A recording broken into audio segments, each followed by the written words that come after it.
Peace, love, and light, my beautiful friends, beautiful compadres, beautiful earth angels. Today I would love to chat a little bit about the situation in Maui, how we are winning, what the situation is, and how we are going to win.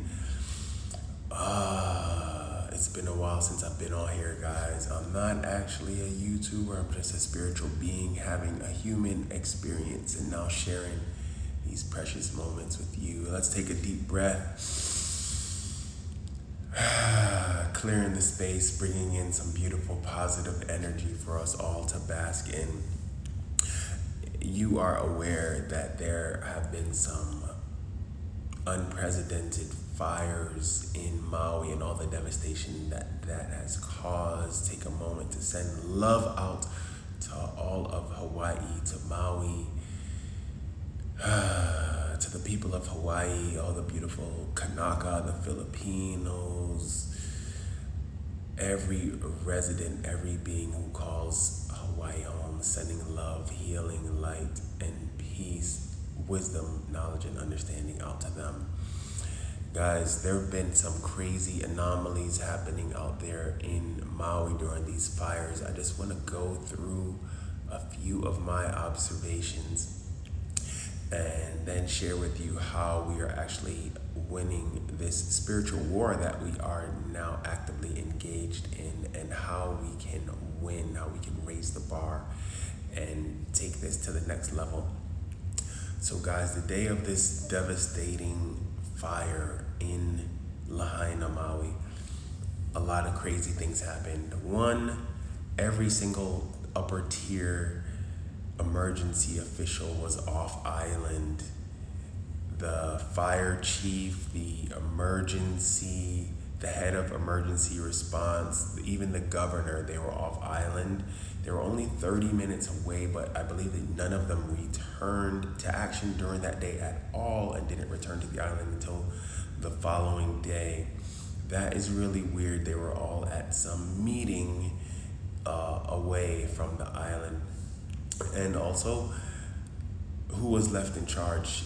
It has not been communicated who was actually left in command during the time that these fires ravaged this entire town, literally leveled an entire town. And we're just gonna say 1,000 beautiful human beings are missing. Okay, so all the emergency respondent officials, the top officials, were off island. The emergency response equipment and warnings, the sirens, which go off like clockwork every first. You guys know I've been a resident of Maui and Big Island for like 9 years. There are sirens that go off the first of every month. They're warnings. They're just testing to make sure that they still are working properly, and you can hear it. It's very loud. You hear it all across the island. So a decision was made not to sound these emergency response sirens during the biggest emergency that Maui has ever had, intentionally. And the dude that was in charge of that mentioned that they chose not to. Also, cell phone service was down, Wi-Fi was down. The morning of, all power went out, and water was disconnected. The chances of water, power, cell service, sirens not working, and everyone responsible for handling such a situation not being there is very, very low. The coincidence of all these things happening is extremely low, the probability for them to all happen. So not only that, we also had roads being blocked. If you guys know how Maui is set up, there's not many roads on the island at all. But there's pretty much one way in and out of Lahaina, and both of these exits were being roadblocked by policia. Okay, the police roadblocked, trapping the residents in this danger zone. Now, it hasn't been, no one's gone on record and say what and mention why this was done. So the firefighters couldn't fight the fires because there was no water. There were no emergency notifications going out on TV, radio, or cell phone at all. That is crazy. The cell phone services didn't work, so there was tons of confusion and no communication. Everyone in charge of handling such a scenario was off island at the same time.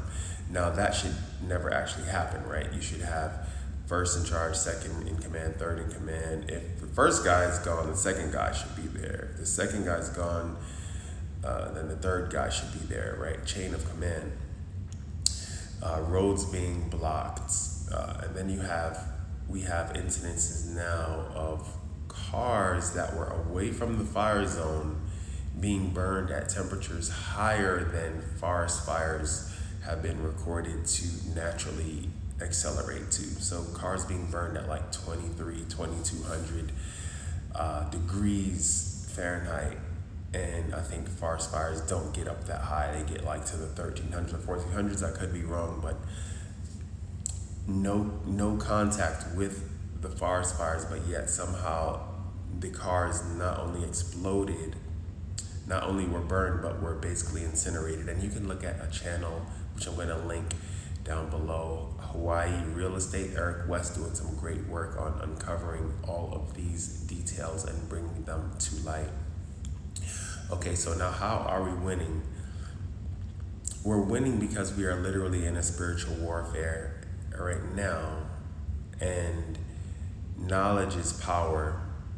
When we have clarity and we have knowledge and we know that there are energies that are against us, and we spread that knowledge and wisdom that, hey, there are people that are pro-life and that want to see our planet thrive, and there are others who are pro-darkness and death, and they want to create chaos and destruction.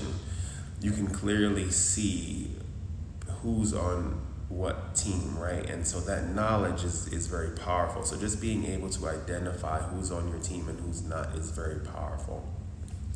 So guys, one way you can help is share this video, share any video that is speaking about truth and trying to expose truth as much as you can. Create your own video, share your own opinion. And I also have some links down in the description that you guys can donate to or research and donate to this cause, the recovery and the healing of these communities, Lahaina, Maui, Big Island. But the biggest thing that we can all do, guys, is help anyone in need. We're winning because we are all coming together in unity, peace, and love, and help anyone. If there's a homeless person around you, if there is a person in need, a family member in need, definitely help Maui and not Big Island, but Hawaii as much as you can. But there's someone around you that's in need, and if we can increase, this is the higher frequency message, guys. If we can increase the love in our everyday life, sometimes what's happening, the big thing is very far away, and we feel like, oh, there's no way that I can help. I don't even know if the money that I send is gonna actually impact those that are in the greatest need. Well, what you can do is just help as much as you can, get into the spirit of giving, of caring, of compassion, and of loving. Undoubtedly, you'll see someone today or hear of someone who's in need. Just help that person, help them with a smile, help them with whatever you have, some food, whatever they're in need of. And this energy around the planet will grow. When we move into the love frequency, into the compassion, into the caring frequency, we become untouchable by those who are in the death, destruction, chaos, confusion frequency. And if enough of us are on love frequency, then we win. So this is how we win, guys. Create love in your everyday life with your family, your children, your spouse, your neighbors, your community, and just help wherever you can. Help wherever you can, help however you can. That's my message for you all today. Increase the love. There are some links in the description. As I mentioned, money is not the biggest way that we can help, but there are some ways. There's a GoFundMe, there's other funds down there that you can check out. But love is the answer, guys. Love, caring, compassion, health. Promote health, wellness, and truth in all that you do.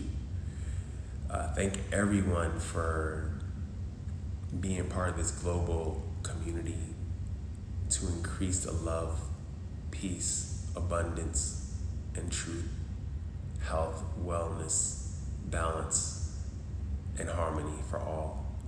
Peace, love, and light. I'm Neon Prince. Have a beautiful and blessed day.